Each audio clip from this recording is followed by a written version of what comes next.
What's up guys, Justin with the Podcast Dojo. Today on Abandoned Locations, I'm going to be talking about a place that has been requested since I started the Abandoned series, Circuit City. Something I find so cool about Circuit City is they actually started right here in Richmond, Virginia. So without any further ado, let's dive into Circuit City. Our story begins in 1949 when Samuel Wartzel was on vacation in Richmond, Virginia, when he noticed that television was becoming very popular in the South. Later in the same year, he would move his family to Richmond and would open the first store, or as it was known back then, the Ward's Company. By 1959, Ward's had 4 stores around Richmond, Virginia that brought in yearly sales of $1 million. Ward's would only continue to grow as time went on. In 1966, the company was bringing in annual sales of $23 million, and would be on the New York Stock Exchange by 1984. By 1982, there were stores from the East Coast to the West Coast. Ward's, or Circuit City as it was now known, would even start opening up stores in shopping malls. Azalea Mall, which is the first enclosed shopping mall in Richmond, Virginia, had a store. Of course, back then it was known as Ward's TV. Circuit City was one of the first companies to sell home computers starting in 1989. In 1988, Circuit City would change their store shapes to the iconic plug shape, and they had a great reputation for customer service. Circuit City always factory trained their staff and even paid them on commissions. In 1993, Circuit City would open up CarMax where they sold used cars, and this was a very successful endeavor. In 1999, CarMax and Circuit City had a website with sales that exceeded over $10 billion for Circuit City and $2 billion for CarMax. However, the beginning of the 2000s marks a new millennium for the world and the end of an era for Circuit City. Starting in 2000, things got very rough for Circuit City. In the same year, they stopped selling appliances because they feared Home Depot and Lowe's would outshine them. Many were puzzled by this decision because at the time, Circuit City was number 2 in appliance sales right behind Sears. That hurt them even more because of the housing boom in the mid-2000s, so they missed out on a lot of potential sales. Circuit City used to have registers at each department because employees were paid based on commission, but now registers were kept at the front of the stores in an attempt to create faster checkout. For some of the Circuit City's life, stores only had PlayStation games because of an agreement they had with Sony. But all the new space after getting rid of appliances allowed them to sell other games from other companies after the agreement with Sony was over.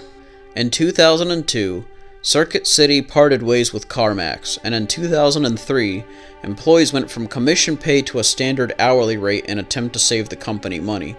It did save the company money with about $130 million a year, but that also meant the quality went down.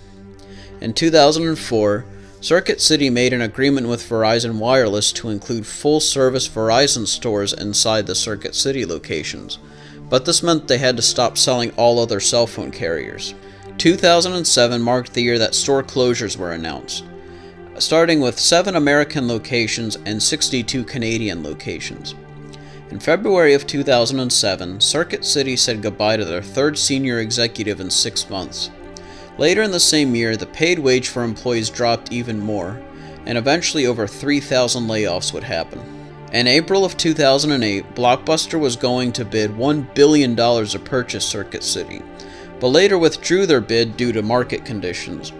I would wager it was likely due to the fact that Blockbuster only had about 5 years left at this point. In November of 2008, Circuit City filed for Chapter 11 bankruptcy. Circuit City was approved to borrow $1.1 billion to restructure itself. However, Circuit City needed a buyer by January 10, 2009 to keep from shutting down. And unfortunately, a bidder was never found, going from Chapter 11 bankruptcy to Chapter 7 bankruptcy. Circuit City would close its doors on March 8, 2009. So what's the deal with Circuit City today? Well, you're probably wondering why I'm asking you this rhetorical question on a video titled Abandoned Locations. Well, they are back. As of 2018, Circuit City is back as a website. Will they be able to stay open? You know what, for their sake I really hope they do. So what went wrong exactly with Circuit City? Well, I think there were many problems, but let's just tackle them one at a time. I think there was too many shifts in management. Every time a business gets a new manager or CEO, there's always going to be change, but I just think Circuit City went through so many changes in management in a short time that this meant there was never consistent services or products. Getting rid of commission pay, while that may have helped save money, I think this hurt the company a lot more than it helped them. Having worked for bonuses before, I can tell you that it motivates you to work hard and to know your stuff. This meant that employees working there knew their products and were likely motivated to help you give you the best service possible. Whereas towards the end, when it became an hourly rate, and a very low hourly rate at that, well, you know the expression, you get what you paid for. So it was very likely that anybody working there was probably just somebody working their way through college or high school, just trying to get fun money or gas money, and just not too concerned about the products they were selling. I feel Circuit City refused to change with the times. I remember going into one of their stores towards the end of its life, and it was very ugly, depressing, outdated, and an unorganized store. I even remember going into the DVD section and everything was just in alphabetical order rather than by genre. Let me tell you something, it was really weird seeing slasher films in the same spot as the children's movies. This goes hand in hand with that, but one of the obvious answers is Best Buy. Best Buy has a better product and better customer service, and has a much more organized store. Well, I don't know if this is the case, but I even think their color scheme helped them a lot. Why am I talking about their color scheme? Well, blue is a very popular color, and really stands out. Even KB Toys chose blues, reds, and yellows as their colors because they thought it would attract people to their store, and well, it worked. And really, I think the final nail in the coffin for why Circuit City just didn't work, the economy went bad.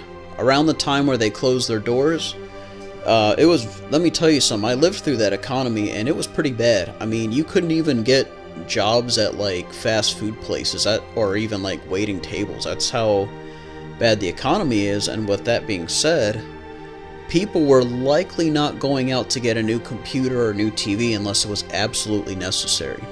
Before we close out, I did want to show you that I found the original Circuit City store in Richmond. Now, there was a functioning business on the other side of the building, so of course I didn't go to the other side, but that's the old loading dock right there. So that was Circuit City, everyone. I really hope you enjoyed the video, and I hope you learned something. If you ever worked for Circuit City or even Ward's TV, I would love to hear about your experience and what it was like working there. If you have any other experiences going to Circuit City even as a customer, I would definitely love to hear about them. Thanks everyone, and I'll catch you in the next video.